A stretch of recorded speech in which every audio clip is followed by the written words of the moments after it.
Yunani kuno menjadi awal salah satu peradaban yang membawa pengaruh besar terhadap perkembangan dunia di masa kini. Kaum sofis, sekelompok orang yang memiliki pengetahuan khusus dan ahli retorika di zaman Yunani kuno, memiliki peran yang sangat penting.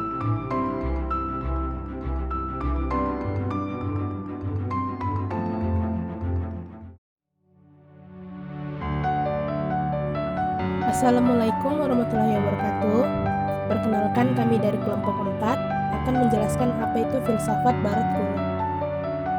Kami kelompok 4 akan membahas 4 pembahasan, yaitu sejarah filsafat barat kuno, karakteristik filsafat barat kuno, periodisasi filsafat barat kuno, dan tokoh-tokoh filsafat barat kuno. Sejarah filsafat barat kuno muncul pada abad ke-6 sebelum Masehi, berlangsung hingga pada zaman klasik atau pada periode Helenistik. Secara etimologis, kata filsafat dari kata Yunani filosofia yang berasal dari kata kerja filosophein yang berarti mencintai kebijaksanaan. Kata filsafat juga berasal dari kata Yunani filosofis yang berasal dari kata kerja philein yang berarti mencintai, philia yang berarti cinta, dan sophia yang berarti kearifan. Dari kata tersebut, lahirlah kata Inggris filosofi yang diterjemahkan cinta kearifan. Dalam filsafat Yunani dimajukan sebagai pangkal sejarah filsafat barat karena dunia barat Eropa dalam alam pemikirannya berpangkal pada pemikiran Yunani. Pemikiran pada masa Yunani kuno. Filsafat secara umum sangat dominan, meski harus diakui bahwa agama masih kelihatan memainkan peran. Hal ini terjadi pada tahap permulaan, yaitu pada masa Thales, yang menyatakan bahwa esensi segala sesuatu adalah air, belum murni bersifat rasional. Argumen Thales masih dipengaruhi kepercayaan pada mitos Yunani. Demikian juga Pythagoras, belum murni rasional. Agama alam bangsa Yunani masih dipengaruhi misteri yang membujuk pengikutnya, sehingga dapat disimpulkan bahwa mitos bangsa Yunani bukanlah agama yang berkualitas tinggi. Faktor yang mempengaruhi bangsa Yunani yang kaya akan mitos atau dongeng, di mana mitos dianggap sebagai awal dari upaya orang untuk mengetahui atau mengerti. Karya sastra Yunani yang dapat dianggap sebagai pendorong kelahiran filsafat Yunani, karya Homeros, mempunyai kedudukan yang sangat penting untuk pedoman hidup orang-orang Yunani yang di dalamnya mengandung nilai-nilai edukatif. Pengaruh ilmu-ilmu pengetahuan yang berasal dari Babilonia Mesir di lembah Sungai Nil, kemudian berkat kemampuan dan kecakapannya ilmu-ilmu tersebut dikembangkan sehingga mereka mempelajarinya tidak didasarkan pada aspek praktis saja, tetapi juga aspek teoritis kreatif. Perkembangan filsafat. Pada perkembangan selanjutnya, di samping pemikiran tentang alam, para ahli fikir Yunani pun banyak yang berupaya memikirkan tentang hidup kita di dunia. Masa modern, para filsuf zaman modern menegaskan bahwa pengetahuan tidak berasal dari kitab suci atau ajaran agama, tidak juga dari para penguasa, tetapi dari diri manusia sendiri. Akhirnya sejak 1960, berkembang strukturalisme yang menyelidiki pola-pola dasar yang tetap yang terdapat dalam bahasa-bahasa, agama-agama, sistem-sistem, dan karya-karya kesusastraan. Karakteristik filsafat barat kuno.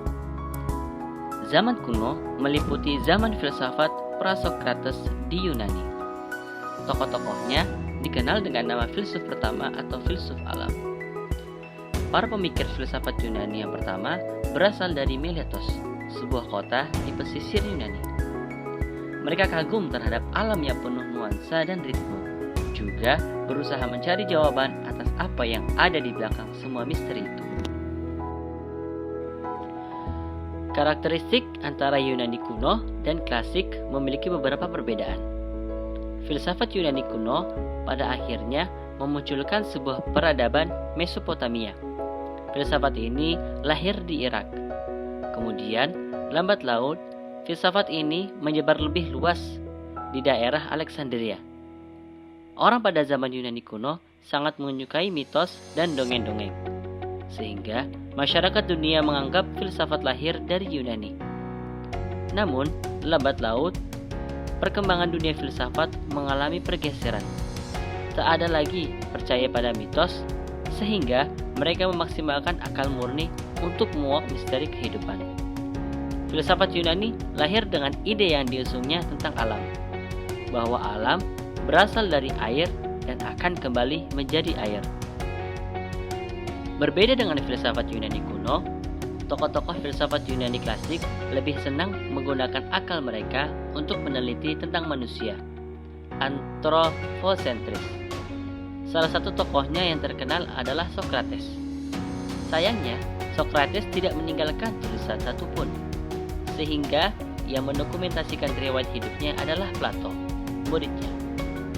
Mengenai ide Socrates, bagus dengan mengajak kaula Buddha memahami hidup sebagai manusia yang beretika dan bermoral. Plato sendiri lebih sepakat bahwa hidup itu alam dan pengalaman.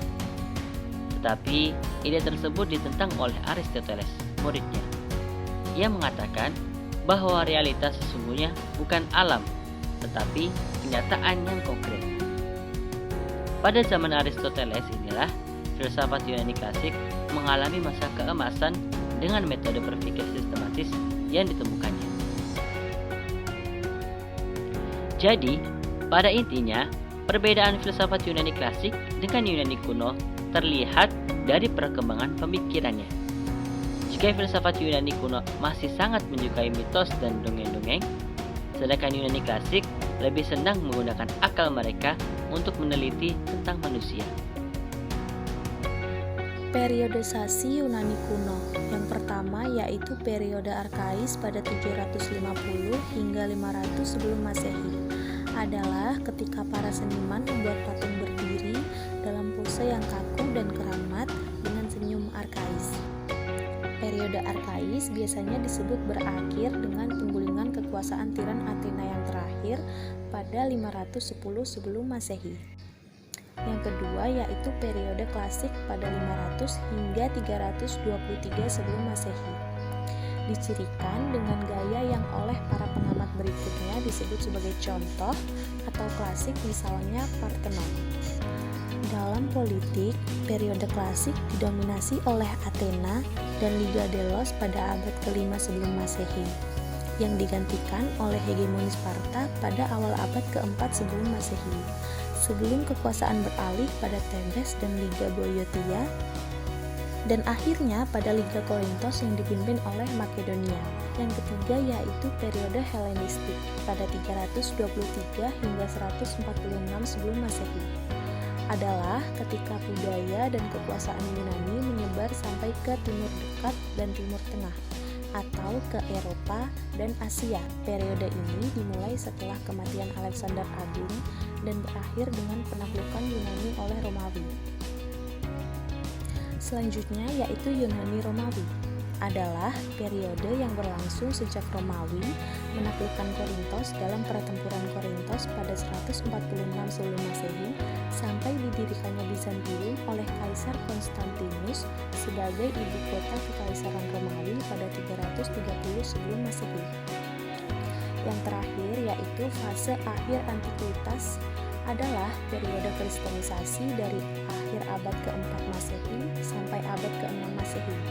Biasanya disebut berakhir setelah ditutupnya Akademi Neoplatonik oleh Kaisar Justinianus I pada 529 Masehi. Selanjutnya tokoh-tokoh filsafat barat kuno. Yang pertama ada Thales.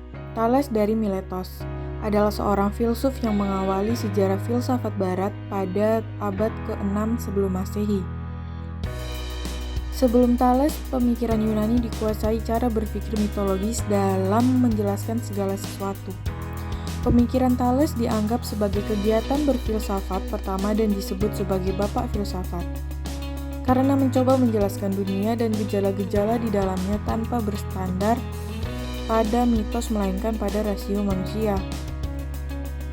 Ia juga dikenal sebagai salah seorang dari 7 orang bijaksana dalam bahasa Yunani, yaitu hoi heptasiphoi, yang oleh Aristoteles diberi gelar filsuf yang pertama.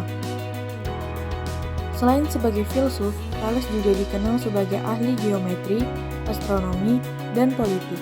Pythagoras dari Samos lahir sekitar tahun 570 sebelum Masehi meninggal sekitar tahun 495 sebelum Masehi. Adalah seorang filsuf Yunani Lunia kuno dan perintis aliran Pythagoreanisme.